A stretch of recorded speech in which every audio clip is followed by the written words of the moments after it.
ai ngai mwana nzambe oyo.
Shalom, shalom, shalom, shalom.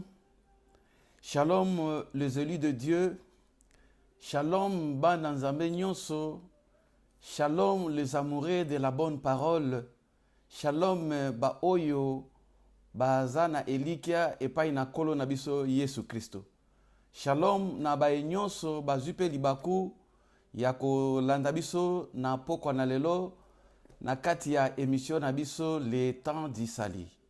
Na pesi bino mbote parce que na ebiete bolingo na nzambe ezala na mabota na bino, bolingo na nzambe eumela bisika bofandi, bolingo na nzambe eumela na ba oyo baza kolanda ata na ba hopito, bolingo na nzambe ezala na ba oyo baza na bisika ya pasi na baboloko, bolingo na nzambe na bandeko na biso baza na bisika ya pasi ezala na ba guerre lokwa na mboka na biso na Congo démocratique, ba oyo pe baza na kati na bazamba, ba oyo baza bisika ya pasi ya ndenge na ndenge, poko na lelo bolingo na nzambe ezali ko na bino. Na pamboli nzambe ye oyo azali maître ya temps ya circonstance, asepeli ete tokuta na lisusu na poko na lelo pona koyoka liloba na ye. Na ete bozali ebele pona kolanda biso, ezali ngolu kolo kopesa biso po ete tokoka ko partager. Na ye libuso na bino ndenge na lobaka lokola moto yazali supérieur te, to lokola moto oyo ayebi mingi te, mais na ye na kati na mabota na bino lokola moko ya batinda mina nkolo na tango oyo na suka. Pe instrument oyo nzambe a permettre pe na zingolu ya kozala motinda mina ye pona ko partager la bonne nouvelle. Voilà pourquoi avant toute chose toko bonde la mukekaka de manière que liloba oyo ekobima na poko na lelo ezala na musunite mais ezali kambo ko liloba ko uta epa na ko na biso. Tendre Père, le Dieu de toute puissance, nous voulons encore une fois te dire un grand merci pour na poko na lelo. Un grand merci Seigneur parce que si nous sommes comptés parmi les vivants, c'est pas parce que nous sommes meilleurs que les kaba oyo bakufi, c'est pas parce que nous sommes meilleurs que les kaba baladi na bambeto na hopito, c'est pas parce que nous sommes meilleurs que les kaba oyo bakangami injustement na baboloko, mais c'est seulement à cause de ton amour. Et nzambe yo sepeli ke biso tozala parmi ba vivant po ete olingi kotikela biso temps pona koyoka maloba na yo. Poko na lelo nzambe tosengi yo olobela biso, car la Bible nous dit poussé par ton esprit que les hommes ont interprété ta parole. Seigneur, que cette parole soit interprétée selon la puissance du Saint-Esprit. Na détruire force nyonso ya ba barrière pensée, o nyonso diable ya kanango ya ba divagation ya pensée, o nyonso ya kapona kubundisa na ba onde satanique to rendre yango nul et sans effet. Zana biso du début jusqu'à la fin, pambola ndeko nanga ya mwasi pe ya mobali, oyo afandi na ndako pe po azali kolanda biso na tango oyo. Nyonso pona lokumu na yo, dans le nom de Jésus-Christ qui est notre véritable Dieu, nous t'avons ainsi prié. Amen. Oui, vraiment, shalom lisusu, parce que esengo ezalaka toujours toza na kimia na bonzambe, lelo nzambe na bolingo na ye apesi biso liloba moko. Vous savez, ça facilité kozala liboso na ba élu na nzambe lokola bino, kozala liboso na ba oyo baza na soif ya parole lokola bino, et eza obligation pour na biso kosenga repa na nzambe, et que tango tokotelema liboso na ba santu na ye, liboso na ba ponami na ye o ezali bino, esengeli toloba oyo eza kouta exactement epa na kolo na bino. epai na oyo ayebi bino epai na oyo apona bino avant la fondation du monde et que bozala baélu na ye pour que bohérite vie éternelle. Alors toza dans l'obligation ya koya koloba ainsi dit l'Éternel. Voilà pourquoi na poko na lelo tokende kopartage e mama na biso na likambo ya mutuya et kozala les fruits de la repentance.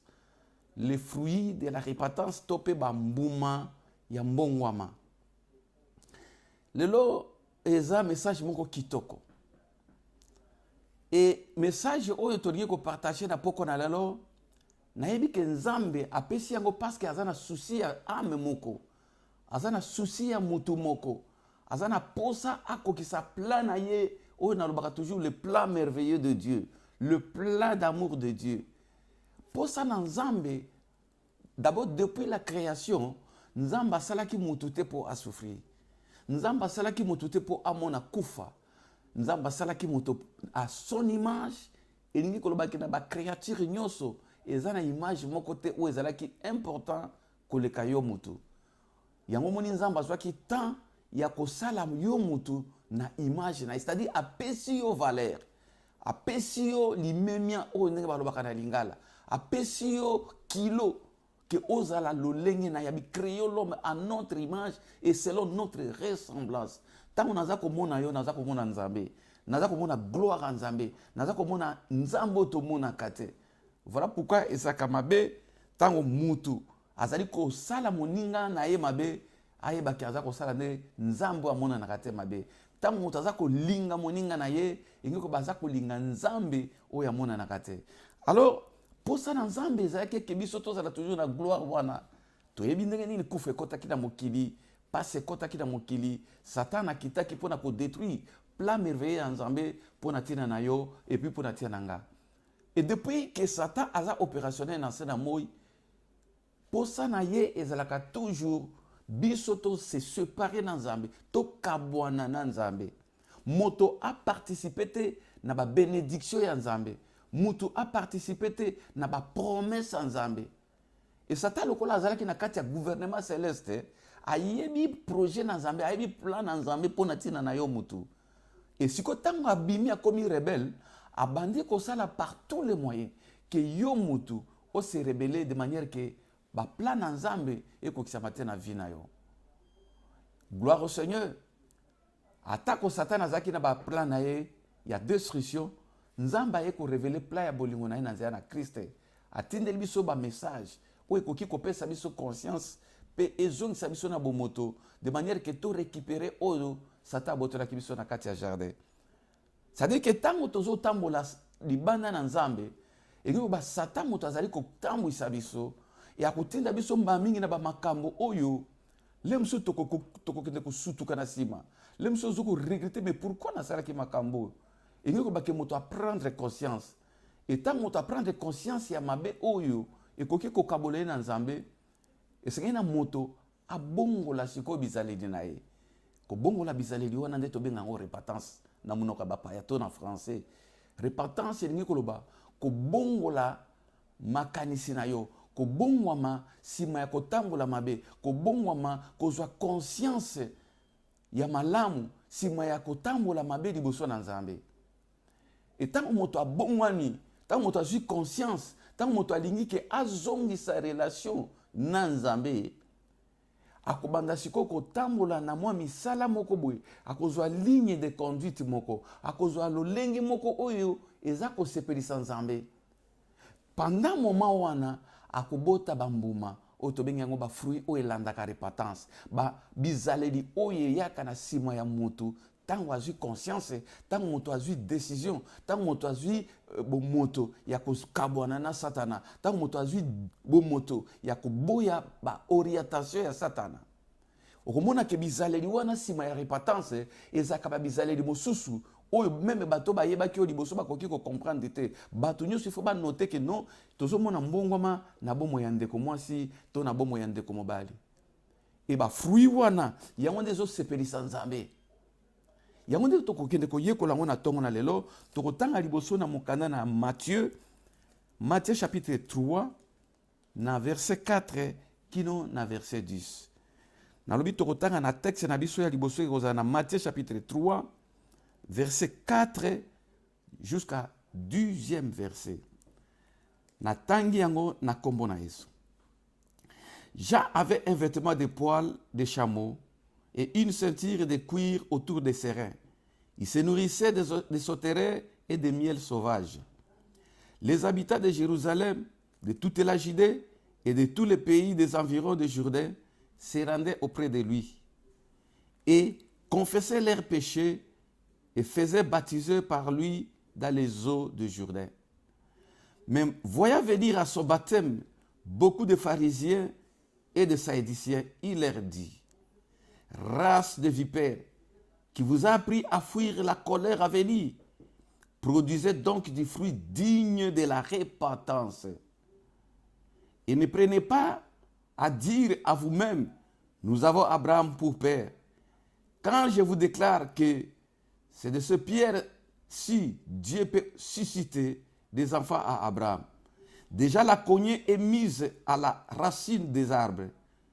Tout arbre donc qui ne produit pas de bons fruits sera coupé et jeté au feu.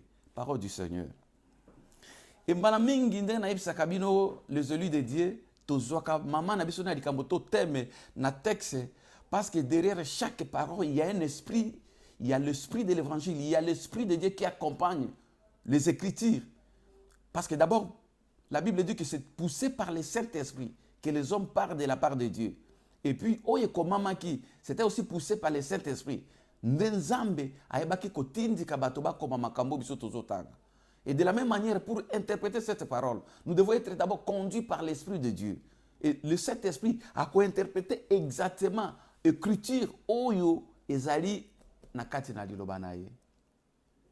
Tango tozotala lisolo oyo ya ndeko na biso Jean na ba pharisien na ba sadducien et makambo nde ko interpeller biso lelo mukona lelo toyeba ndenge nini bato na tango na kala batambolaki et comment bango bayebaki kozwa lobiko. Bible lobi ke Jean awa azalaki motinda mina nkolo azalaki mosakoli oyo nzamba tindaki pona kobongisa nzela liboso na koya na Kristo mokozi na biso. Azaki na mission ya koyebisa bato ke na simane le messager du salut, le messager du paix, mobikisi na bato azakoya. Donc azaki messager oyo ayaki ko planifier arriver na ko na biso Yesu Masiya. Et na kati ya mateya na ye azaki na mwa lolenge na ye ya kote, azaki na teme na ye oyo abandaki ko développer ndenge na yebisaki bino na émission ya liboso ke basali na Nzambe to ba ministre na Nzambe to koki kozala ebele. Ndenge na yebisaki bino ke tozalaka na 5 ministères to 5 loto mo nkolo apesi. Mais komona ke chaque ministre to chaque ministère mutu na mutu azana message o Nzamba kopesa ye pona tia na libota na Nzambe. Mais tokoki koteya na biso nyonso. Tokoko tia pe abondance, tokoko tia sanctification, tokoko tia makambo nyonso oyo bino bolingi. Mais toyebe ke chaque messager, chaque ministre azana teme moko o Nzamba kopesa to message moko clé o Nzamba kopesa ye pona libota na Nzambe. Et Jean-Baptiste yepe azaki na message ya repentance. Ya kobongisa nzela de manière que tant nkulu akoya bato mitema ya kofungoma pona kokuta na kolo Yesu Masiya. Bible lobi yende kona biso oyo azaki mopakola mina Nzambe. Bible zotalisa biso ke abandaki kolata kaka poso na nyama. Pe na loketo na ye azalaki na ceinture ya kui. Azaki kolia kaka ba soterere pe mafuta na nzoi parce que azaki moto ya mabondeli ya ba sacrifice mingi. Azaki moto Nzambe e pakola mina Nzambe azaki kati na ye pona bato na Nzambe. Bible lobi ke ba pharisien bato bazaki babita bato ya Jérusalem bato ya mboka pembeni na Jérusalem ba yoka kisango ya évangile ya Jean-Baptiste, évangile ya repentance, évangile ya kobongolisa bato mitema pona koyamba Christ. Parce que c'est là que Christ aya kobota mana mitema bato et natire te bato bazongisa relation na Nzambe. Mais Jean-Baptiste abandi ko pesa message. Et message wana ezaki pona bato nyonso te bien-aimé. Ezaki pona race ya ba élu. Ndenge nazaka toujours koloba. Tant nga nazaka telema chaque mercredi liboso na bino. Bato nyonso te ba kosepa na ba jara message oyo. mais ba o baza ba élu même baza na 4 coins ya monde okomona soki komi mercredi na 21h30 mutu na mutu akoluka azala liboso na écran na ye parce que aza élu aza sensible na appel na Nzambe aza sensible na message ya Nzambe wana okoyeba ke mutu ya ponami mais mutu aza a élu te ya ko préférer na sa makamsusu soit akokota pona kofinga soit akokoma pona kokomate de makambo mususu soit pe akokota na ete soit akodécourager bato mususu oyo balingi kokota pona kobika et puis bébé que tango message ya Jean-Baptiste ebandi bato babandi koya bipai na bitai bato ya Jérusalem bato ya Judée bato ya Samarie bipai na bipai bato baza kokima pona kokende ko se faire baptiser pe koyoka liloba Nzambe Nzambe apambola ba o nyonso na poko na lelo batiki ba misala batiki coupe du monde batiki ba plaisir ya mokili bango baponi koyoka message ya sali liloba oyo epambola bisika ozwami ngolu na Nzambe pambola libota na yo ngolu na Nzambe kota na ndako na yo parce que oponi pare ya kitoko oponi o ezali eloko ya motu ya pona tina na yo coupe du monde ekosila ba fete ekosila mais liloba na Nzambe kotika la libela na libela eloko lo poni yango poko na lelo oza ndenge moko na bato ya tango na kala bao babandaki koyoka trompette ya Jean-Baptiste pe ba privilégiaki d'abord message ya sali o ezaki ya repentance Bible lobi babandi koya et puis bato tango bayaka epa na kolo vous allez sentir que mutoyo aza koya réellement pona lobiko ya âme na ye okomona bato mosusu na kati ya église kokoyane kaka manière na azoya na église vous sentez que mutoyo alingi lobiko mutoyo azokutana aza na posa kutana na Nzambe na ye et bato ya bongo biso tomipesaka 100% pona kopesa bango orientation po bakutana na Nzambe na bango. Mais vous allez aussi sentir que mutu mosusu akoya na église ozotala vraiment na elongi ya mutu mona ke oyo ayene koluka ba problème oyo aye kotala ndenge nini mouvement ezoleka oyo aza na envoyé ya diable ozomona mais moya kobengana mutu eza te parce que eza lingomba Nzambe eza na mosusu akoya na kaka na église po bato baza ebele na kati ya église kuna akoteka mwa babiloko na ye kosala commerce na ye mosusu akoya kuna po aye koluka mwasi mosusu aye kuna aye koluka mobali mosusu aye neka po eloko akosala eza te bon aye na ye kaka miziki ya kitoko ebetaka na église bato babinaka basepelaka donc vous sentez que mutu na mutu tango aza koya liboso ya Nzambe aza na mwa lolenge na yaka ndenge na poko na lelo mutu nyonso te akoti na TV na biso ya boboko ya mboka ndenge yo koti eza na baélu de Dieu bakoti po baza attentif na so ya trompette bawana Nzambe apambola bango oyo mpe bakoti mpona kokengela to mpe Nzambe ano ya liboso Nzambe mpe apambola ape so soif ya parole oza na sensibilité wana koyokaka so ya trompette mpona molimo na yo bibebi bato babandi kolanda Jean-Baptiste message ya salut message ya repentance et bato bakimaki te bato batiolaki yango te bato balobaki te eza message ya ndenge nini mais bakomprenaki que non toi na besoin koyoka makambo oyo parce que Jean-Baptiste disait toujours qu'il vient derrière moi abandaki kolobela mpona Christ ke aza koya na nsima na nga e bato bakomaki na posa ya koyoka message wana sikoyo ezaki na kategorie mosusu ya bato bayaki Bible lobi bato oyo ntango bayaki tokoya komona lolenge ya bato oyo kategorie ya mibale kategorie ya liboso ezaki ya bato bazaki touché na message bato oyo balingaki babongola bizaleli na bango mais tala lolenge na bango tala to bafruit bacaractéristique ya bato oyo ntango bayaki liboso na Nzambe totali yango na verset 5 na verset 6 les habitants de Jérusalem et de toute la Judée et de tous les pays des environs du Jourdain se rendaient auprès de lui, c'est-à-dire Jean-Baptiste. Il y confessait leurs péchés et il faisait baptiser par lui dans les eaux de Jourdain. Batoyo babandaki koya, message et repentance et tika ki bango indifférente. Message et repentance et toucha ki bango na mitema.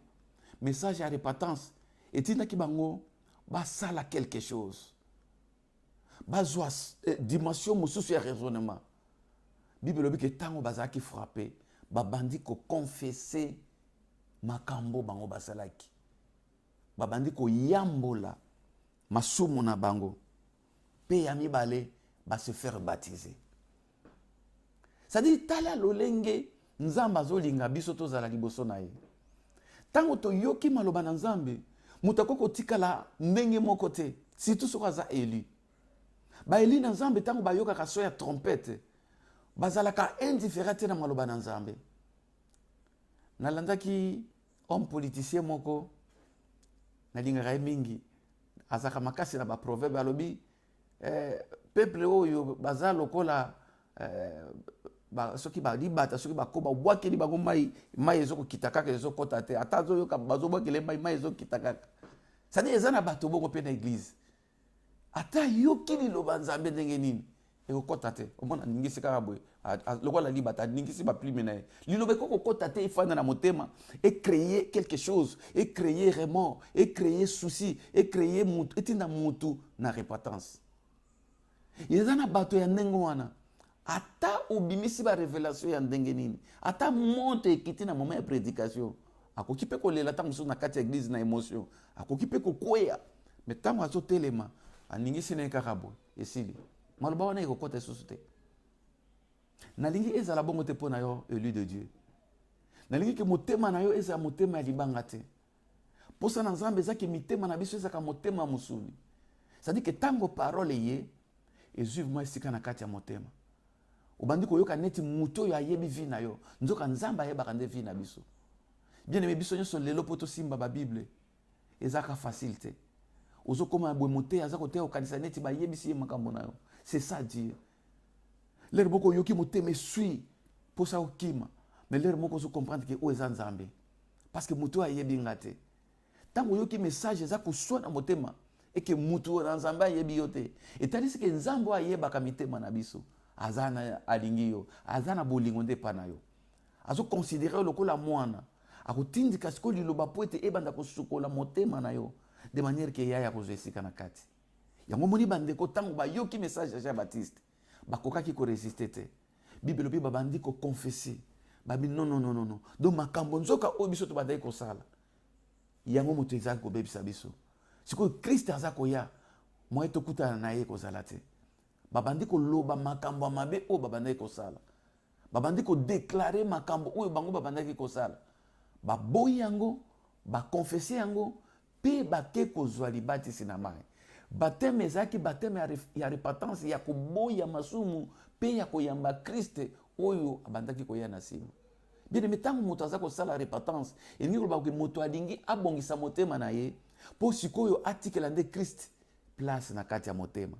Tango moto aza kosala repentance elingi koloba te ke moto aza kobanga ba pasteur elingi koloba te ke moto aza kobanga bato mais elingi koloba tout simplement ke moto ayoki liloba na Nzambe a comprendre ke motema na ye nzamba anango besoin a comprendre que motema na ye Christ faut ya kofana na kati. Donc message ya repentance ezalaka ko précéder arriver à Christ na bomoi na biso. Message ya repentance ezalaka ko précéder ba promesse ya sika ya Nzambe na vie na biso. Yango mona tango Nzambe alingi a bénir moto, tango Nzambe alingi a bikisa moto, tango Nzambe alingi a sala eloko moko tsongolo na vie ya moto, akotinda d'abord message ya repentance. De manière que Satan a prétexte à condamner. Parce que vous voyez que Satan, c'est lui qui est l'accusateur des fils des hommes, l'accusateur des Élis. C'est-à-dire que tant que vous avez ça les lois malamu na vie na yo, motalibosa ko kende ko funde pa nzambe za Satan. Satan ko kende ko tali sa nzambe abi yo lingi ko pambola tala ndenge azali. Wana zayanga, ya bongi na dipamboli na yote, ya bongi na protection na yote, ya bongi na kimia na yote, tala ye malamu. Yangono ko mona ke Nzamba atindaka toujours message ya salut. Message yone koya pour que moi Nzambe a bloqué interprétation nyonso ya diable liboso na Nzambe. Ya Satan na liboso na Nzambe. Et Bible lobi ke bato babandi ko confesser. Yango na poko na lelo soki nano pe ozwa libatisité ndeko luka bato na Nzambe. Bipai nyonso yo zwami na 4 coins du monde, oza na Amérique, oza na Asie, oza na Europe, oza na Océanie, oza même en Afrique. Bato na Nzambe baza partout. Na yebisaka bino toujours que ataya mabe bazali, mais vous devez savoir que le réserve baza na raté. Boya Nzambe bazali. Contactez les hommes de Dieu. Zwa libatisi parce que Nzambe azo luka et loko moko alliance ya sikanayo. Nzambe azo linga sala quelque chose na vie na yo. Yango atinde yo message ya repentance. Nzambe lingi arracher yo na maboko ya Satan. nzambe alingi ke osonga na identité oyo ezalaki ya jardin d'Eden, ozala image ya nzambe, représentation ya nzambe na kati ya famille na yo, représentation ya nzambe na kati ya société, représentation ya nzambe bisika nyonso kozala, bato babanda kovivre gloire ya nzambe à travers yo. Souci na nzambe yango wana. Mais soki Satan avandi kati ya moto, atie incrédulité, akokabola moto na nzambe, akokabola moto na ba promesse ya nzambe, et ba répercussion nango komona ki ko bénéficier te par moko ya makambo ya nzambe. Ekozala ka tourment, ekozala ka kolela, ekozala ka ba inquiétude, ekozala ka ba question sans réponse. Parce que Satan azana eloko malamu ta ko kopesa bana nzambe. Awa bandeko na biso na Jérusalem baye babito ko kanga motema te. Moto nzambe ta ndenge totambolaki, ta ndenge tosalaki, babandi ko yambola, babandi ko confesser, biso tolingi to yamba Kristo wana, tango ko ya akuta na biso mitemeza ya kosukola. Metala makambo eleki, ezaki na catégorie mususu. Catégorie wana bango baza na verset 10, na verset 7. Mais voyant venir à son baptême beaucoup de pharisiens et de sadduciens, il leur dit: race de vipères, qui vous a appris à fuir la colère à venir? Verset 8. Produisez donc du fruit digne de la repentance. Na catégorie oyo, Bible zotalisa biso ke ba pharisiens oyo, ba sédiciens, bazaki bato apparemment basali na nzambe. Bato oyo bazaki bato ya considération. Bato oyo babane komona comme des hommes sans péché. Bato oyo bayebaki nzambe. Bato nyonso babandaki ko considérer ba pharisiens. Babandaki komona bango kwa bato nzambe. Babandaki kopesa bango beaucoup de considération. Bien aimé, oyebi lelo na mangomba na biso. Race ya bato bazali. Lelo ba pharisiens, ba sadduciens baza ebele. Bango mutu baza kutu bato ba majorité batondisi mangomba na biso. Okomona église munene, il y a 100 personnes, il y a 200 personnes, il y a 500 personnes, il y a 2000, 3000 personnes, ya bato bazwa ngolu ya ba foule. Mais okomona tamsu na kati ya 2000, 3000 personnes, ba élu na nzambe, tamsu bazaka 50. Tamsu bazaka 100. Bo se souvenir tango nzambe alingaki atumba mboka ya Sodome na Gomorre. Abraham tango azosala intercession, juste azali kaka moko Lot na bana na ye na libota na ye. C'est ça, calcul ya nzambe. Mais ta la ville mobimba Sodome ndenge tondaki bato. Et tondaki pe ba prophète. Et tondaki pe bato ya ndenge na ndenge. Mais mukolo kanda nzambe kitaki. Abraham alobi, bongo soka ta juste aza moko. Et nzambe akoki kotumba ngote parce que juste azaki moko no Lot. Donc, on peut remarquer que lelo, lisumu est comme eloko moko normal. Man nzambe ba normaliser mabe, ba normaliser lisumu. C'est-à-dire que l'essentiel là kende kene église, azana pasteur nae, azana apôtre nae, azana prophète, akomi ayembi, mais repentance ezate. Omuna moto na même caractère, na ba bitidi moko, azaka nango na église. 1 année, 2 ans, 5 ans, 10 ans dans l'église, bato ba yebi na église que maman wana ba sakana kana yete. Frère wana ye deux fois te ye soko sakana tia la Bible na mopanzi.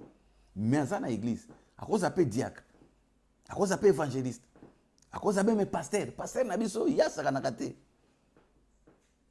Donc, ko sali la nzambe, ko kende na église, eza malamu, mais repentance il est qui sous malamu. Race oyo tango ba pusani liboso na nzambe, liboso na moto na nzambe, le Saint-Esprit a ko dakise pa na mosali na ye a révélé Jean abi ke tala bato malamu. Kati na bango ezozanga bango eloko moko. Fruit digne de la repentance. Fruit digne de la repentance. Nde eloko nzambe azozela pa na yo epa na nga na poko na lelo.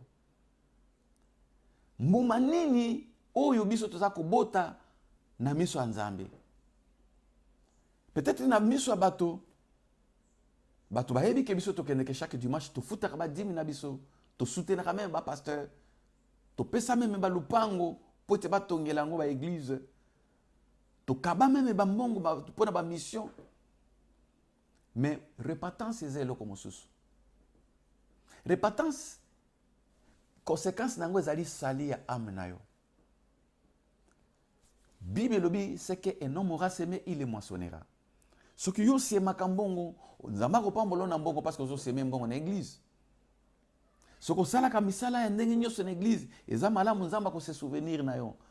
Mais pour la vie éternelle, pour la âme na yo, pour la sali âme na yo, ni nous obota, ni nous olona. Parce que na yeb sera toujours que tozaba pa ya na sena moi. To yebi muko na lobité. Na lobaka ngo souvent, omona suko kei na ba hôpitaux bana mike bazokufa. Mikolo bazokufa. Basi bazokufa na moment ya couchement. Bazaka pe na bato na bazaki pe na ba projet. C'est-à-dire que liwa ikoki ko surprendre moto à tout moment. Mais après liwa nde problème na biso ezali. Est-ce que âme na biso ikoki ko zala na repos? Et nzamba talisi musali na ye abi omonira se ya bato baye na kati na bango ezozanga fruit ya repentance. Makambo bango bazosala eza ndenge moko te na ndenge bango bazali. Bien aimé, nini eza na kati ya motema nao? Bato bazomona nini? Nzambe pe azomona nini na kati? Oui. Musakoli moko na kati na Biblia Samuel abungaki tango nzambe azotinda yake ndeko wendre roi. Bible lobi ke tango atali Eliab alobi certainement c'est le oint de l'Éternel. Nzambe alobi musakoli. Vous les hommes, vous regardez ceux qui frappent les yeux. Moi, l'Éternel, je regarde le cœur. C'est-à-dire que nous, les hommes, les humains, nous jugeons les gens par l'apparence. Totala kabato nanzenge apparence. Mais Bible lobi na biso, nzambe ya tala kande motema mutu. Parce que nzamba na besoin de sali ya âme na mutu. Nzamba tala ka éloquence te ya mutu. Nzamba tala ka tribu te ya mutu. Nzamba tala ka te libande ya mutu, renommé ya mutu. Moto akoko za na renommé na ya ndenge nyoso ba Eliabe pe bazaki na renommé parce que bazaki bato expérimenter na ba guerre. Mais tango ekomaki mukolo ko pona roi nzamba tala ki motema. Bien aimé mukolo jugement nzamba ko tala ba immeuble te. Mukolo jugement de nzamba ko tala ba nombre ba voyage te bato bazo sala. Mukolo jugement nzamba ko tala te minoko boni yolo baka. Mukolo jugement nzamba ko tala te obotama na famille ya komboni. Mukolo jugement nzamba ko tala motema bien aimé. Motema na yo motema nanga. Yango ndeze loko valeur na miso nzambe. Yango ndeze na likambo na nzambe. Yango pe nzamba lingi ko restaurer. Et yango pe Satan ayaka ko bundisaka motema mutu pour détruire âme na mutu. Bible lobi Musa na nzamba tali bango ayebisi bango boy. Pe yoka ndenge azako pesa bango azako caractériser bango. Alobi na bango boy, race de vipères qui vous a appris à fuir la colère à venir. Et ni koloba ke na bato oyo na catégorie ya bato oyo ba fruit oyo ezalaki na kati na bango ezaki ne loko moko ebandaki kozela ezako landa vi na bango na sima. La colère à venir. Et loko moko ebikaki landa bango Mose na nzamba zoloba et loko wana komo nango colère nzambe. Abi me bino bozoya na bino nana yebisi bino boki makanda weza koya. Kanda yango ya nani? Eza kanda ya Satana te. Eza kanda ya ba pasteur te. Eza kanda ya baboti na biso te. Kanda weza koya bien aimé. Eza kanda ya nzambe. Kanda weza koya. Eza kanda ya nzambe na ndenge nini? Na ndenge ke nzamba tikeli bato tan mitema na bango bato babongo na mitema. Nzamba tikeli bato tan ya sali ya ba âme na bango. Mais bato ba yesi mitema makasi. Bato ba boyi maloba na nzambe. Po bato ba persister na lolenge ya etamboli na bango. Nzamba tindi na mwana na ye Christ. Aya kokufa na croix. Bato ba bwakeli yesoy. Bato ba boyi koyoka maloba na ye.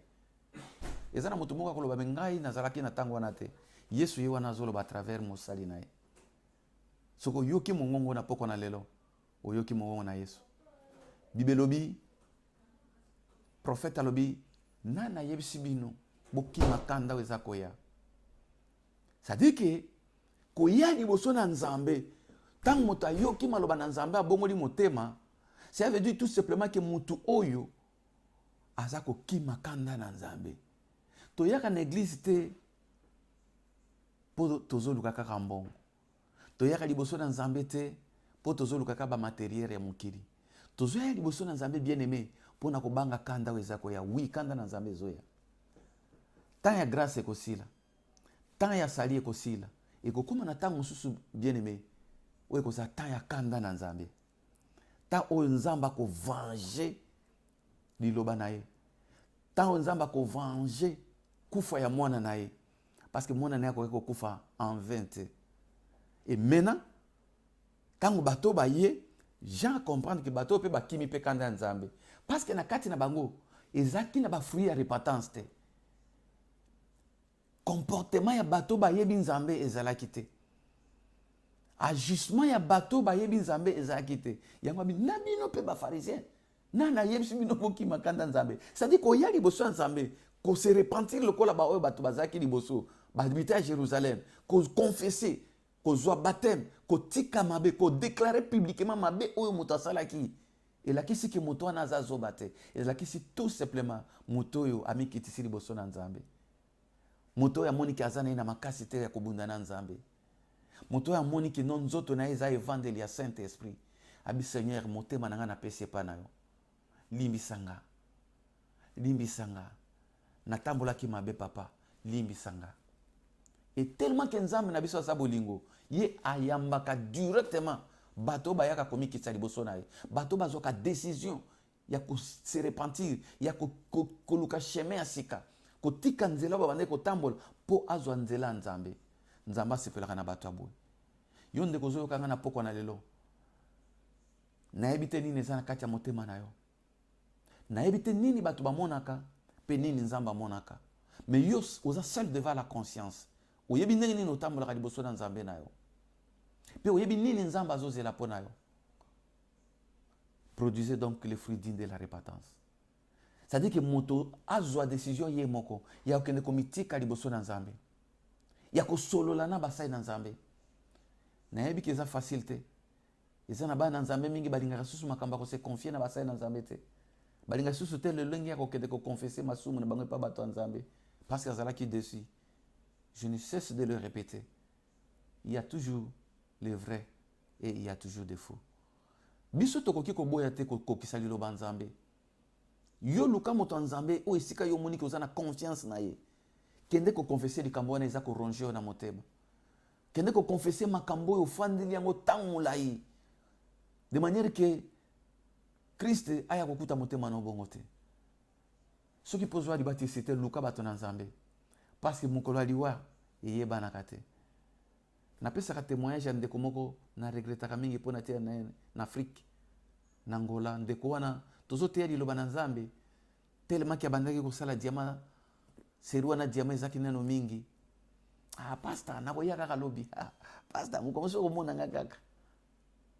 Jour mususu na tongo. Yazo kanisa ke soka yena église azande po asepelisanga. Pourtant biso tozo benga une église pona asepelisa biso te tozo benga po molimo na ye ebika. Et keba tango bato Nzambe baza ko bengo mingi na likambo Nzambe. C'est-à-dire que eza plan moko eza na kati wana. Et Nzambe lokwa zaka na bolingo ayeba ka ke likambo mabe moko lingeya abandi ko épargner bana na ya ko tinda d'abord ba messager. Akotinda nano bana na ye basali na pour que ba avertir moto. C'est ça l'amour de Dieu.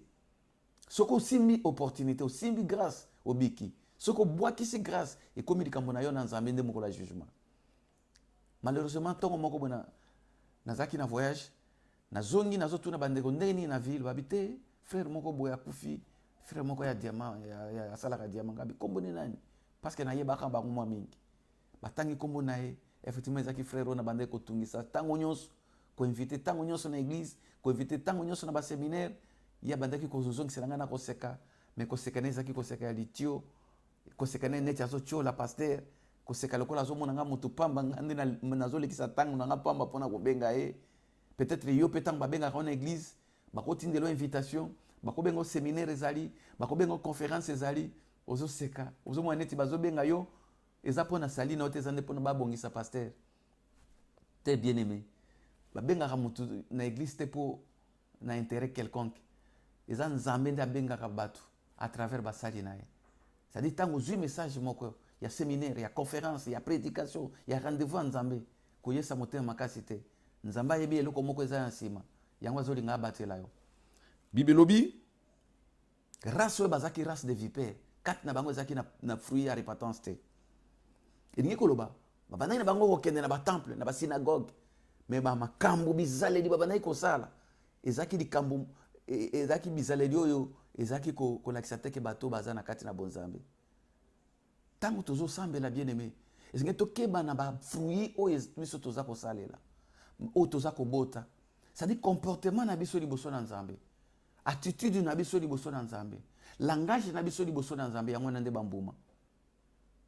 Mbuma nini bien aimé oyo botaka to oyo za kobota chaque fois, est-ce que ça digne moto ya bongoli motema, est-ce que ça ba fruit digne ya repentance, est-ce que ça yo moko na kati ya motema no kofanda bokilelo soki so ya trompette ya lèvement esalemi nga parmi ba candidat liboso nga na kokende. Oui, koloba nanga teke na yebi te Nzambe moto ayebi, Nzambe ava yeba yo moko koyeba. Oko sentir na motema na conscience na yo moko oyeba ke nazaka na likamba moto te. Ndenge bato bamona nga libanda ndenge na kati na nga ezali. Mais soki poza na makambo na motema okoyeba ke non bato bayebeli nga ndenge mosusu mais nga moko naza ndenge mosusu. Et c'est ça yango ndeko senga etinda biso na repentance lelo. Et Bible lobi tango Jean-Baptiste alobi na bango boye ekoye ko bima pe lokola insulte. Tango moto na Nzambe azoloba ke race de vipère soki na ba église na biso lelo je ne pense même pas koya lobi susu na église. Pasteur afinga pasteur wana zaka munoko komanga na kene na église akendo benga nga libota na nyoka. C'est-à-dire que ezaka na ba mo mosusu epesa ka lobiko ezaka ba mo ya flatterie te bien aimé. Ezaka ba mo o ko toucher motema mutu et mutu a se repentir. C'est-à-dire que tango yoka liloba na Nzambe soko moni eloko toucher motema na yo et ningi ko bate baza contre yo. C'est tout simplement Nzambe nde azo sukola motema pona sima nango repentance ya et molimo na yebikisama. La Bible dit que ayebisi bango boy. Abi ne prétendez pas de dire à vous-même nous avons Abraham pour père. Et ça n'a pas te belé bazaka ko se consoler na nini wana. Nga naza nga chrétien. Nga na sambela kana ba repentance ya nini susu. Oh nga mutu nazaka nga choriste. Oh nga naza nga chantre. Non, il faut pas se prétendre ko loba biloko oyo. Parce que mutu aza mwana Abraham ba fruit ko monana. Mutu aza mwana descendant Abraham. Abraham atambola kindenge nini pour abenga mamoninga na Nzambe. Soki yo oza ko se prétendre koza la chrétien. Et ngi ko ba oza lokola Christ. Alors Christ atambola kindenge nini. Faut pas nous se limiter, tout se consoler. Moi je suis chrétien, et puis moi je suis pasteur, et moi je suis bâti triangle et comme si biso so kindengeni. Mais ba fruit, est-ce que ça digne ya mon Abraham? Ba fruit, est-ce que ça digne ya chrétien? Ba fruit, est-ce que ça digne ya mon Nzambe? Nzambe na problème était ya kozala na ba chrétien na biso. Nzambe ayebi ke toza ba chrétien. Mais problème Nzambe ezali ba fruit. To produire ba fruit na vie na biso ya mikolo nyonso, to produire ba fruit na kati ya misala na ye, to produire ba fruit ko sepelisa bato kaka te oyo ko sepelisa d'abord ye moko Nzambe na biso, puis oyo ko fungolela onzela que un jour bokuta na Nzambe, ba fruit ko pesa ame na yo repos, ba fruit ko se rapprocher yo na Nzambe lisusu, to mi consoler kaka na ba kombote. Alors que parce que je vous le déclare que de ces pierres ici, Dieu peut susciter des enfants à Abraham. Et nous, que Nzambe, a koki même kozwata bana ya mike, a pesi bango, renommé mosusu. Nzambe a koko utiliser n'importe qui. Pour bakoma ba chrétien. Pour bakoma bana Nzambe. Biso to mi consoler kakate na ba titre que toza bana Nzambe, tozo kende église, mais il n'y a pas de fruit de la repentance. Koto ezana bato mingi bazoli kasi ko kosambela te à cause ya ba titre ya biso ba chrétien. Motazo ba kengana okende na église te, tala mama wana zaka diaconesse na église. Quartier mbaba yebi ke sima ko uta na église, bato bazaka suna kimia te. Ba pagano baboy ko ya na église à cause na kombo na biso ba chrétien, à cause na kombo na biso ba pasteur, à cause ya kombo na biso ba prophète. Nzambe ayebi ke toza na ba titre wana, mais ba fruit ndeza problème na miso Nzambe. Yango na poko na lelo soki mutu moko azali élu de Dieu, akoyoka so ya trompette oyo. aluka ye moko abongisa na Nzambe. Bibelobi, na verset 10 na sepeli eloko moko wana. Déjà, la cognée est mise à la racine des arbres. Tout arbre donc qui ne produit pas de bons fruits sera coupé et jeté au feu. Oza langage ya Nzambe. Abi d'ailleurs, H. Eza déjà wana. Konye ya H. Konye ya epasola. Eza déjà na se ya banzete. Po ebanda ko kata banzete. C'est-à-dire, biso tozande banzete. Ba image ya Christ, comme lui-même dirait, abi ke nganzete ya mobeso. Bino boza ba bitape. Etape nyonso ekobota mbuma te, o bakokata yango pe bakobwaka. Ba bitape to banzete wana eza symbole, eza langage o Nzambe azo caractériser biso bana na ye.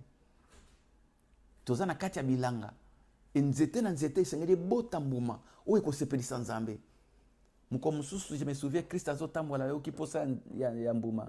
Atali nzete na figue. Bible lobi ke ezaki pe saison na ba figue te, ba fruit te. Mais il y a azaki na besoin ba fruit na ngo. Azaki na besoin alia. Bible lobi ke amoni fruit te, a lakeli nzete ya figue oyo. Ba kei na retour na ngo, ba ekokuta nzete wana et séché bien aimé. Nzamba yo ki kanda komona ke yo za figue, mais oboti mbuma no te pourquoi? Pose la utile, ozala oza utile na bato ko bato ba dia yo, c'est-à-dire obota mbuma kitoko, oza na makamba kitoko ekoki kozala bénéfique pona bato mususu. Bible ke kolo akausa nzete oyo. C'est tout simplement l'image ya biso bato. Toza ba nzete na kati ya bilanga kolo. Nzamba azozela ba fruit ya repentance, azozela makamba bien kati na biso. Azolinga amona nini toko produire pour esepelisa ye. Pour ezala une bénédiction, ba fruit na biso ezala une bénédiction pour na bato mususu. Ba fruit na biso ezala une bénédiction pour l'église de Dieu. Ba fruit na biso ezala l'église pour les païens. Nzamba azotala lokola Christ atala ki nzete na figue, azotala yo nanga na poko na lelo. Le fruit abiso ke zate toyeba ke konye eza déjà na se ya banzete. Pona kokata, c'est-à-dire le Seigneur est en train de passer les troupes arriver na kati ya bilanga na ye. Azoko contrôler elanga, nzete na nzete, elanga nini, nzete nini eza na mbuma te. Balobi ke soki mbuma eza te, ye moko moto akoordonner bakata nzete wana. Kokata nzete, c'est-à-dire la destruction d'une personne. C'est-à-dire que kanda Nzambe yango wana. Bien aimé, to permettre te ke kanda Nzambe ekitariko na biso. Voilà nde tina émission na biso le temps du salut. C'est-à-dire que Nzamba azotiki la biso temps.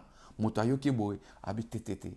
Na kolinga te e pasoleza na senanga. Kolo longo le pasola. Moi je vais prendre une décision lelo. Yako yeba ko changer et tamboli nanga. Yako yeba ko se convertir. Yako yeba ko se repentir. Tenkolo. Tango yozo ko zwa décision. Lokola bandeko ya habiter à Jérusalem. Yako se repentir. Yako confesser. Directement amour de Dieu ezoko kita. Et quand Nzambe pe ezolongwa, et pasola pe ezolongwa, et makambo asika ezobanda. Yangwana tokokende komona na mokanda na acte des apôtres. Bien aimé, Nzambe aza tellement bolingo. Nzambe alingi ke biso tobota mbuma, Nzambe azozela pona mutu nyonso mbuma. Mbuma oyo ekoki kozala une bénédiction pona ye Nzambe. Nzambe amona ke oza utile na kati ya bilanga na ye. Ozala inutile te, Nzambe a regretté te. Lokola Nzambe a regretté ki na tango akala. Ayeko détruire moto, ayeko détruire mokili. Totala na Acte chapitre 19. Tokobanda na verset 18, pe tokosukisa na verset 20. Acte chapitre 19, verset 18, pe verset 20. Je lis au nom de Jésus. Plusieurs de ceux qui avaient cru venaient confesser et déclarer ce qu'ils avaient fait. Et un certain nombre de ceux qui avaient exercé les arts magiques et a apporté leurs livres, les brûlèrent devant tout le monde. On en estima la valeur à 50 000 pièces d'argent. C'est ainsi que la parole du Seigneur croissait en puissance et en force. Parole du Seigneur. Awa bandeko na biso na tango na kala na mboka na Efese, awa kaka pembeni na mboka na biso na Grèce. Bible lobi ke tango bantoma bakomi kuna babandi kosakola sango malamu. Bible lobi ke bato babandi koya bandeko ba grec babandi koya bayoki parole ba oyebi ke ville mboka ya Grèce, je pense c'est lelo eza mboka moko ya ba tradition ya bazaki na banzambe na bango ba dieu na bango na ba déesse na bango bazaki na banzambe ya bikeko balingaki telema bikeko mingi bazaki na ba coutume na bango na ba tradition na bango ezaki na place c'était pour l'évangile na Christ na mboka wana balingaki magie balingaki occultisme balingaki soloka kindoki evandaki mingi na mboka wana ya Grèce. Bible lobi ke tango évangile ekoti na mboka na Grèce bato balingaki misala na bango ya soloka bato bameseneki na misala na bango ya magie bato bameseneki na bakambo na bango ya butu. Bible lobi baye kopusana plusieurs de ceux qui avaient cru bandimi d'abord évangile wana ya repentance mais tala siko eloko nini o ezalaka important fruit ya repentance babi non biso tokosuka kaka boete ba livre nyonso ya magie ba singa na loketo bikeko nyonso tozana yango biloko eza kosepelisa nzambe te ba pratique nyonso to banda ekosala liboso lelo ekokende liboso na bato nyonso. Imaginez sikoyo yo ozaki mutu moko babandaki ko considérer na quartier ozaki na mbongo ebele mais na ndako no ozaki ndoki ozaki na magie ozaki na ba patakra na ozaki na ba singa na loketo ba voisin pe ba respectaka yo. Mais à cause ya parole de l'évangile de Christ, à cause ya kobikisa ame na yo, otali ba famille te, otali pe bana te, otali pe ba voisin te, olobiki te, ba kisho lelo kokende. Solo kananga lelo ko bimana miso ya bato. Ba bimi liboso ya bato. Tala liloba nzambe malamu. Ils venaient confesser, déclarer ce qu'ils avaient fait. Babanaki ko confesser yango liboso na bato. Et un certain nombre de ceux qui avaient exercé l'art magique ayant apporté les livres, les bliraient devant tout le monde. Makambo eselema ki akobomba mate. Papa, ezana ba confession mosusu mutazo salango liboso ya bato. Engi ko bake alingia sambu saneka satana. Nzamba pambola mama nanga grâce kalanga. Tango mama oyo ayamba Christ tilelo. Asala compromission te. A témoignaka makambo nyonso oya sala.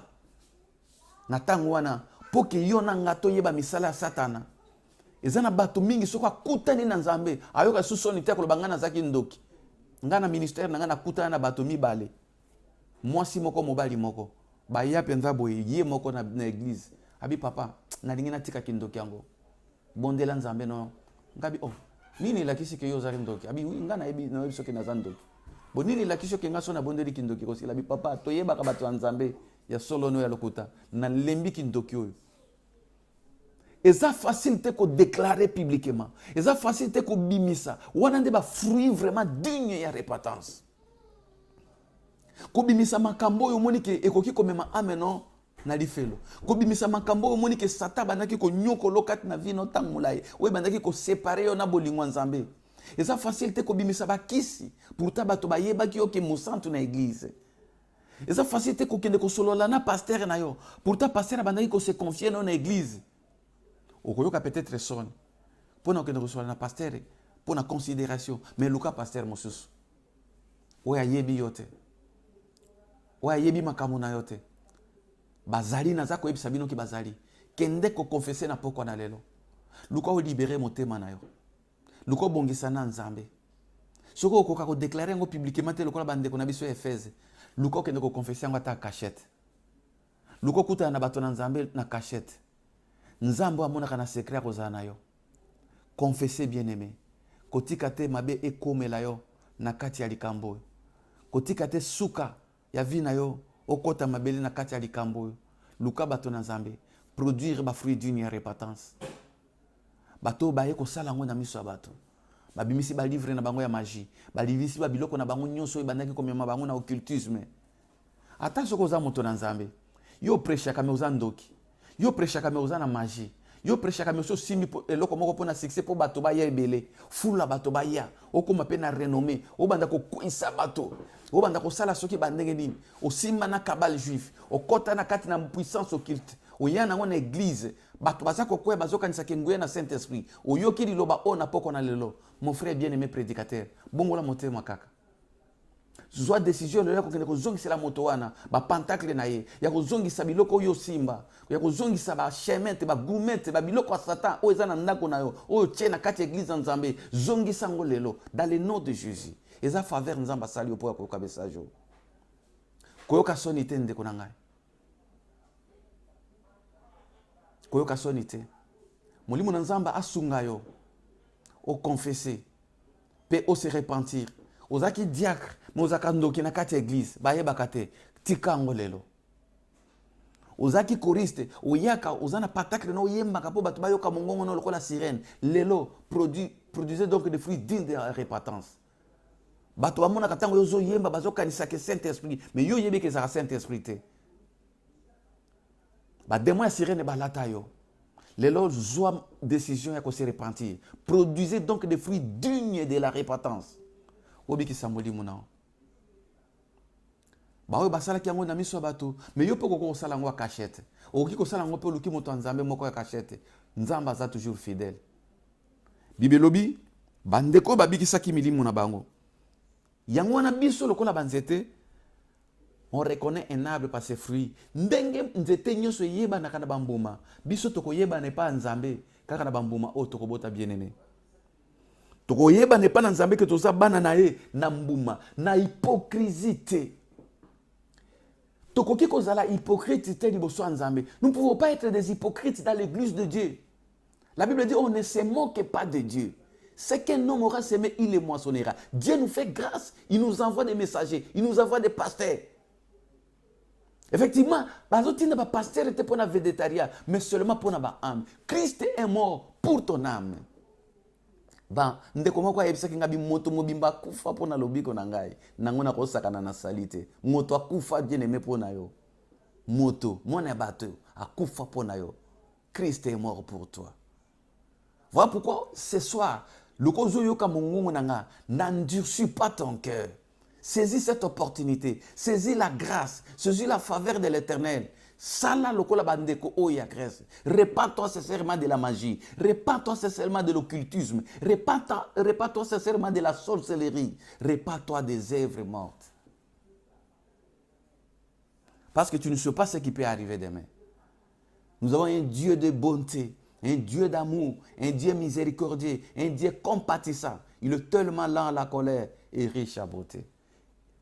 Et sa miséricorde dira toujours. Ndenge nazolo babwe ngolu neza pembeni nayo nayebi ke kozala facilité oyebanaki ozalaki considéré na miso ya bato eza facilité un jour obimisa likambo ezoko ronger na motema seul devant Dieu oyebi yango mais si tu le fais eza victoire pour na yo eza victoire pour na royaume des cieux. Voilà pourquoi esengeli tokeba mutu nyonso akutana na Kristo wana vi netikala ndenge moko te mutu nyonso wa yamba Kristo wana azalaki toujours ko se repentir yango komona bato lokola ba apôtre Paul alobi que il n'y a plus de condamnation pour ceux qui sont à Christ Jésus na Romain ce qui balobi condamnation c'est par rapport à péché, c'est-à-dire qu'il n'y a plus de péché. Donc quand quelqu'un est à Christ il devient une nouvelle créature, les choses anciennes sont passées et voici toutes les choses est devenues nouvelles, toutes les choses, c'est-à-dire le comportement, le langage, l'attitude, tout devient autre. Si quelqu'un est à Christ, cette personne devient une nouvelle créature. Les choses anciennes sont passées et voici toutes les choses. Je dis bien toutes les choses est devenue nouvelle. Tant on a yeba ki Christ te, ba yeba ki nga moto moko ya kanda. Mais tant on komene pas na Christ, na kobi moto ya douceur. Tant on a yeba ki Christ te, ba yeba ki nga moyibi, ba yeba ki nga lokuta. Mais tant on a komene pas Christ, na kosala ke na koma maloba ya sika.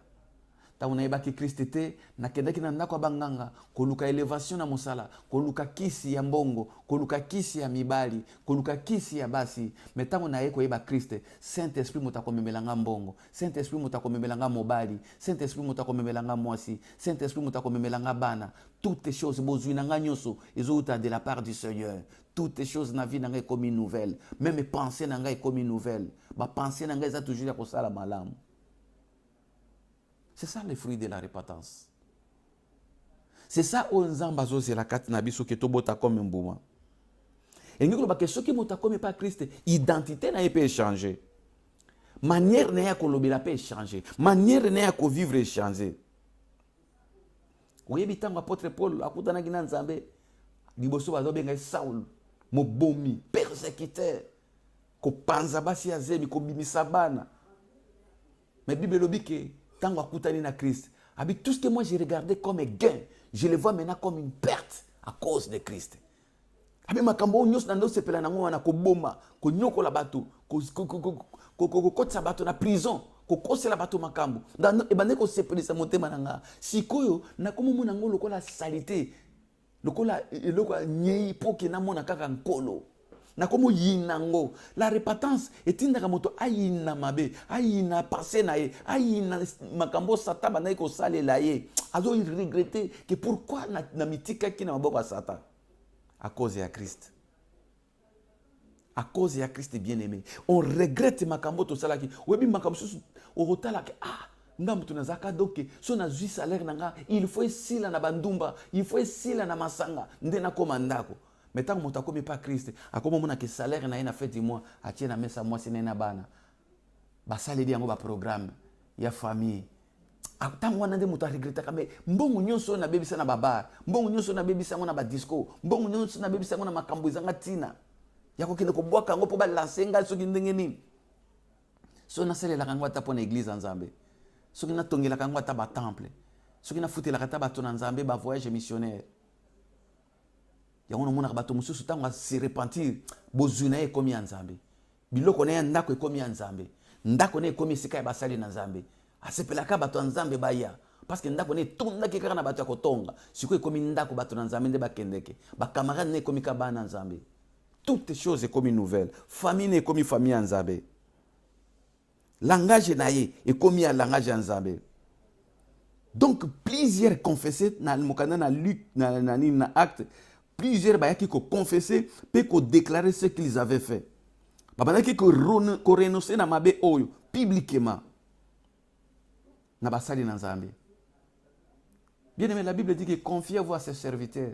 Vous réussirez. C'est Dieu qui vous recommande. C'est Dieu qui recommande à son peuple de se confier à ses serviteurs. Po milimu na biso ebika, nzamba mona nakate. Luka bato nzambe na poko na lelo. Rassure-toi d'un homme de Dieu oyo ozo mona kaza sincère. Wako bimisa secret na yote. Wako kiko beta ba masolo no te mukolo bo discuter na ye. Bato abongo bazali. Bako ba ko sunga yo. Ozo ngisa relation na nzambe.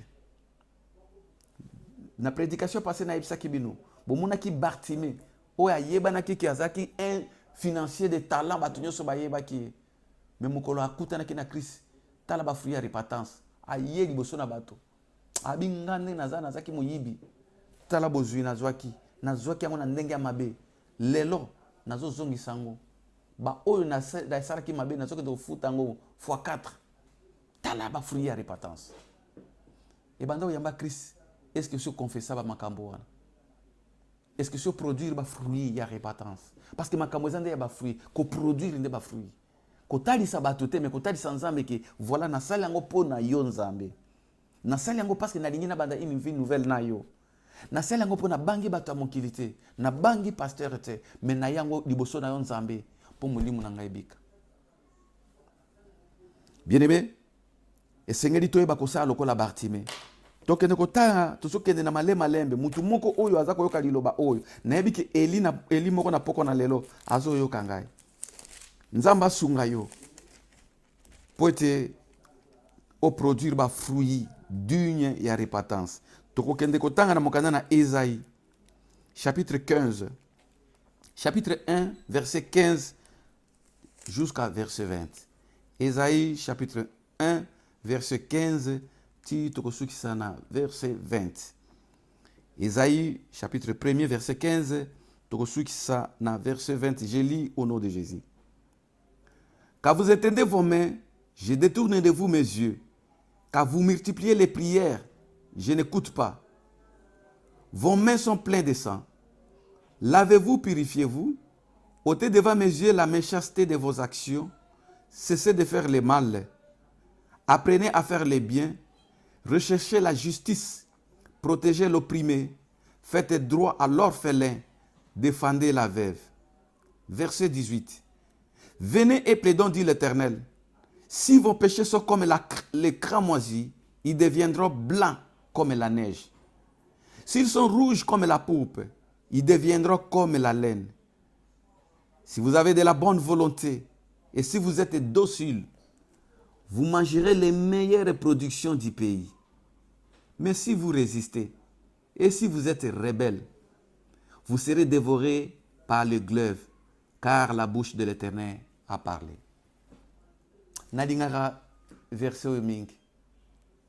Awa uzomona ezali liloba na Nzambe za kopesa biso opportunité, zo pesa biso grâce. Uzomona amour na Nzambe ndenge nini nazo tendre biso maboko. Alobi que il y a quelque chose qui doit empêcher Nzambe. Parce que la Bible dit que la main de l'Éternel n'est pas trop courte pour sauver. Ce qui toujours mona loboko na Nzambe te ezalaka tout simplement parce que il y a quelque chose qui toujours produire te ba fruit à repentance. Il y a quelque chose qui bloque la main de Dieu dans nos vies. Et loko wana pasteur mon côté ana makoki ko changer position Nzambe ce qui nano elongwete.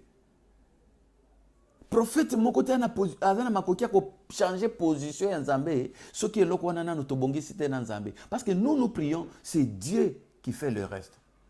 Ce qui biso to bondeli Nzamba tali nda sali.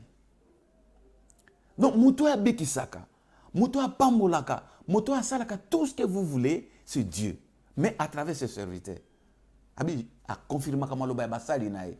Le serviteur parle, lui il confirme. Mais si lui ne confirme pas, si lui n'agit pas, nana ko agir na place ya Nzambe. Yango ozomona ki bato msusu ba bondeli pe pona tina nayo. Otangoli pe na ba église ebele, ba pasteur ebele pe ba sakoli pona yo. La situation ne change pas parce que Dieu n'a pas encore confirmé la parole de ce serviteur. Il attend que yo obongisa bongo Nzamba confirmer bisakoli wana. Il attend que yo ozongisa amour dans Nzambe pour que ye a confirmé parce que c'est lui ndé atikani na signature asuka ya simbaka ministre osali ministre biso za ba ministre osali rapport au côté c'est pas président ce qui président nano a signé te dossier wana ezani malgré discours kitoko kozana kati. Nzamba ana dossier no na maboko lelo na poko na lelo. Alinga signé. Alinga signé pour na guérison na yo. Alinga signé pour na élévation na yo. Alinga signé pour na changement. Mais azo zelaka yo moko. Sali eza na maboko na yo. Yo kanenge Nzamba azoloba que atako to bondeli. Quand vous multipliez les prières, je n'écoute pas parce que les mains sont pleines de sang. Lavez-vous, purifiez-vous, ôtez devant mes yeux la méchanceté de vos actions. Ça dit que c'est la méchanceté de nos actions qui est comme le sang entre nos mains. C'est la méchanceté, les choses, les fruits là que nous produisons. C'est ce qui empêche Dieu d'agir. Quels sont les fruits qui sont entre nos mains? Quels sont les fruits que nous produisons? Nini obiso toza ko produire pour empêcher Nzambe à signer ordonnance pour na likamona yo. Bien-aimé na poko na lelo, Nzamba abi ke siko lavez-vous, purifiez-vous. Ça dit que nous avons cette possibilité à travers liloba nae, ya ko zwa décision. Quand quelqu'un prend l'engagement, ya ko se convertir, ya ko se repentir. Et ça n'a pas conséquence ya kitoko na sima nango. Nzamba lobi, apprenez à faire le bien. Cessez de faire le mal. Apprenez à faire le bien. Recherchez la justice. Luka toujours sembo na Nzambe. Dans verset 18, plaidez, venez et plaidons, dit le Seigneur. Si vos péchés sont comme les cramoisis, ils deviendront blancs comme la neige. Awa, eza di loba kitoko. Parce que diable a une culpabilité na mitema na bato. Si tout le monde a oumeli tant moulay na maboko ya diable, ça t'a koyé là toujours culpabilité que non, likambo ata osali ndenge ni Nzamba ko libisote. likambo yo penza oboma bato, yo penza olongola zemi, yo penza osala boye. Le diable vient toujours pour accuser. Akoya ko hiso motema na mwindo na poko na lelo pour convertir, o se convertir te.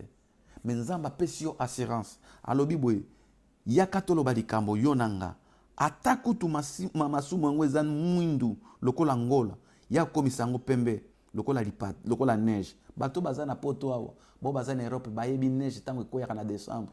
Omona libanda ndenge ekomaka pembe. Ondima teke na se na yango ezalaka noir ya ba goudron ya ba pelouse. Mais soko tali libanda omona kaka ville mobima mboka mbeko maka pembe situ biso awa na Suède. Omona kaka mboka ekomi pembe oyeba kutu teke salité ezalaka. C'est comme ça que Dieu agit. Quand quelqu'un confesse, nzamba ko bomba mabe nyonso. Ata ezaki mwindo ndenge nini. E ko mona na lisusu te na miso nzambe. Ata osala ki ndenge nini. Diable a kosa yote. Diable a condamné yote pona péché wana. Ce soir nzamba pesi opportunité bien à couvrir mabe nyonso. E ko ma pembe lokola neige. Alobi ki ata ezaki nya ndenge nini. Ça dit que nzamba azomona dimension ya péché wana te. Azotala nde action oyo yo kosala ya repentance. Nzamba azotala action ya repentance ba fruit yo ko produire. Yango nzamba kotala pe ya koya kozipa mabe wana nyonso. Ata ezalaki ndenge nini. Poko na lelo nayebi ke nzamba alingi asefase mabe na motu moko. Nzamba alingi asukola motema motu moko. Nzamba alingi essuyer motema ya Eli moko pour koma plus blanc que la neige. Okoma pembe motema no koma sans condamnation, sans péché, pe o bénéficier na grâce ya Nzambe. Pe bao baza touché na poko na lelo. Amour na Nzambe kitaliko na bino. Bolingo Nzambe se manifester liko na bino. Pe Nzamba couvrir mabe nyonso. Bao ba kozwa décision na poko na lelo ya kokabwana na mabe. Pe ya kozonga lisusu alliance na Nzambe. Poko na lelo ezala poko ya conversion. Nzamba ya bada kolimisa bino. Motema na Nzambe eza ya batote. Nzamba kangelaka moto kanda teti na suka. Nzambe kanda na yaka kaka sima ya liwa. Mais soki ozana na bomoy kanda Nzambe kozala te. Ata lisumu yango eza mwindu ndenge nini. Poko na lelo ezokoma pembe lokola neige. Ata situation yango ezaki ndenge nini. Naza ko annoncer une bonne nouvelle. O eza maloba ya bakoko na biso te. Eza maloba ya pasteur moko te. Eza maloba ya Nzambe. Le Dieu d'amour ye wona moto akosala yango. Tokende kosukisa na mokanda na Acte chapitre 5. Verset na biso ya suka lelo tokotanga eza na Acte chapitre 5. Na lingeke ngolu na Nzambe elanda elu moko na poko na lelo. Acte chapitre 5. Nzambe akzala mulingo na Nzambe ezala lipa na Eli moko na poko na lelo. Tozokende kosukisa na yango na Acte chapitre 5. Tokotanga yango na verset 19.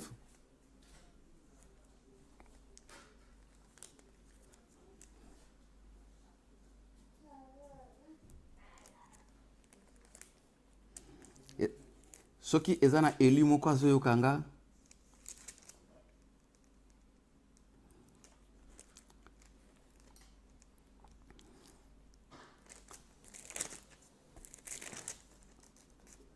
ezana Nzambe alingi kosala eloko moko pona motu moko na poko na lelo.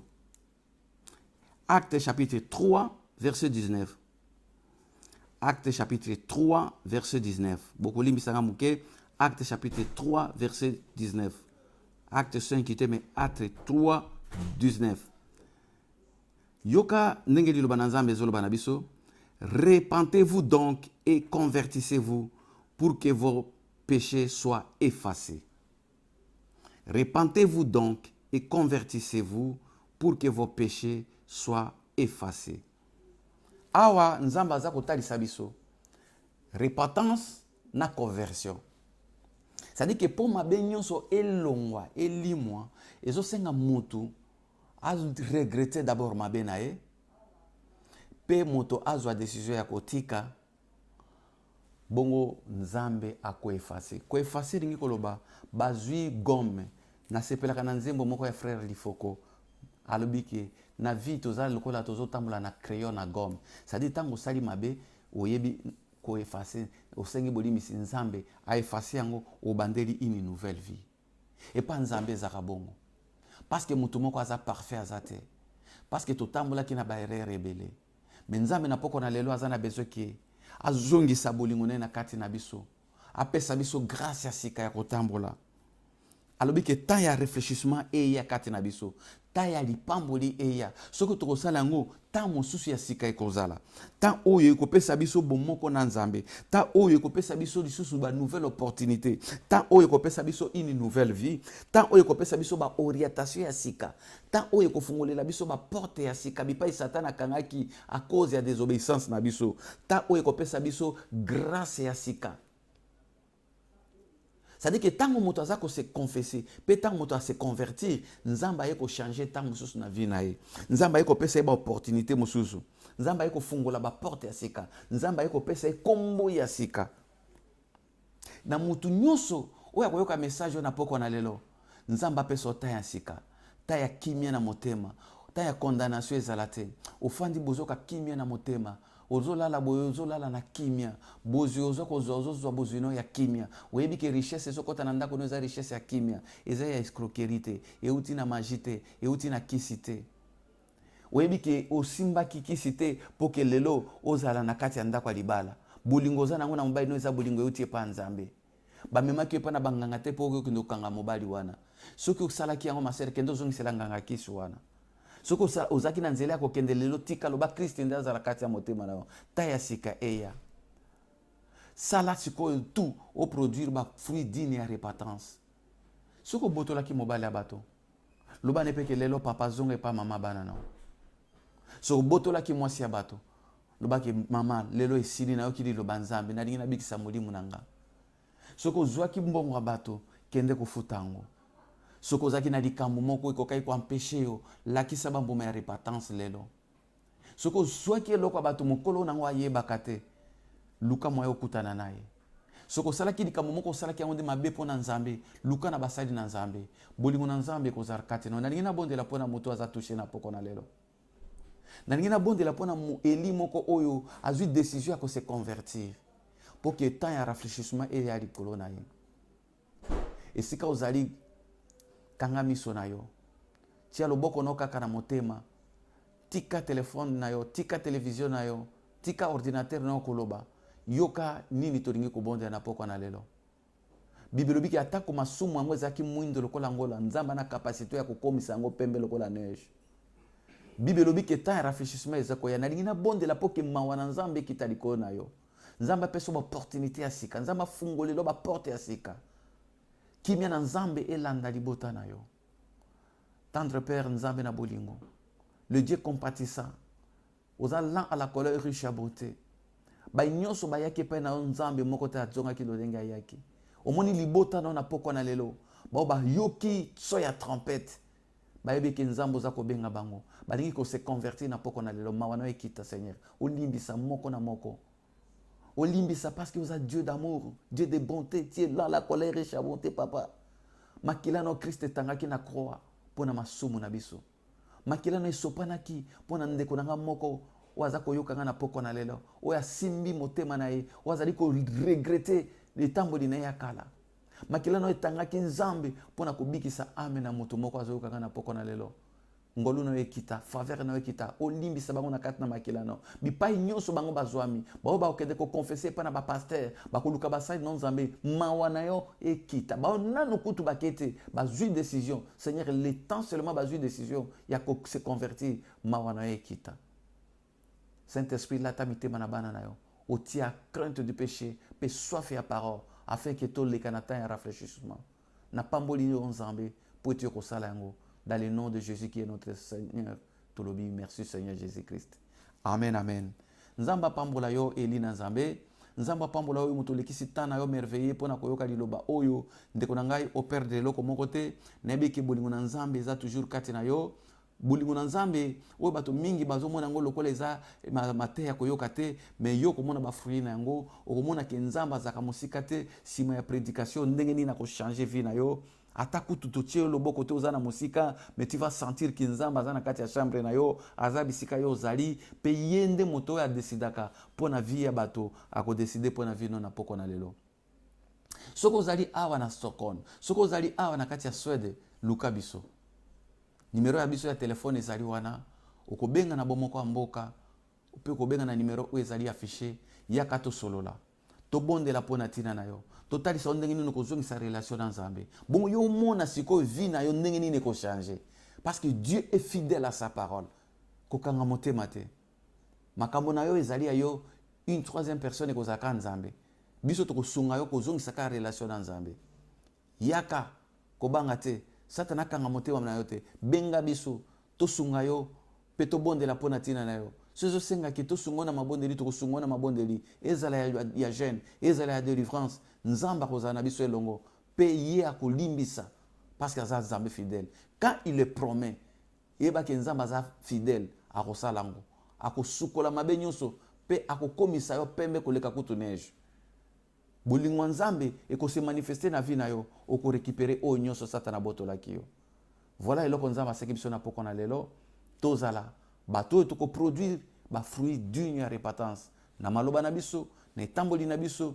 toyebaki nkolo azotala mitema na biso tika Nzamba pambola bino na kombo na Kristi Yesu pe ezala ba oyo baza musika ba oyo baza bandeko na biso babengaka na Australie ba oyo bazali awa pe ba baza na Amérique boye ba seulement que toza figure horaire na biso na bino izande moko te l'air nini boko benga po ke tosolola na bino mais ba oyo baza na Europe pe ba baza na Afrique bo continuer toujours ko benga na ba air o biso tozalaka nango disponible mpe tokoyamba bino même na téléphone tokoyeba kopesa bino ba orientation alors pona bandeko baza na Stockholm donc assemblée na biso ya MEPSA ezali na Egdalen tango zo bimana libulo ya métro église ya liboso zo mona na droite na yo na arrêt ya bis wana okoya chaque dimanche toza na Egdalen circa à partir à 14h juste tobandaka culte na biso jusqu'à 16h30 église na biso MEPSA msusu ezali na Yetebor pona bandeko baza na sud kuna ezala bo baza côté ya Malmö Norvège bokoki koya na assemblée na biso ya MEPSA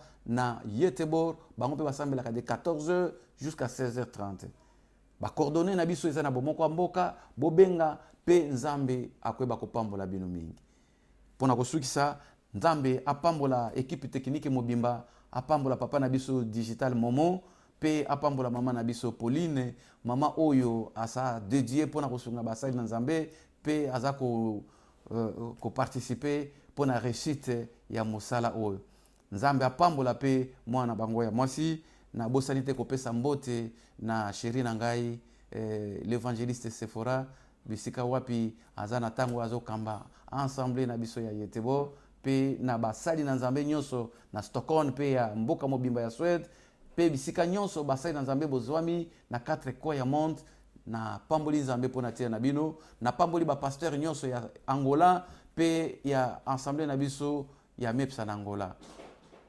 lokumu kebo masanzo lezo ngepa Nzambe na lingi bino mingi wana tokutani mercredi prochain na même heure 20h30 tozo banda kolo Nzambe apambola bino na kombo na Yesu. Bye.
Kiso banta pekato esoma tende aibe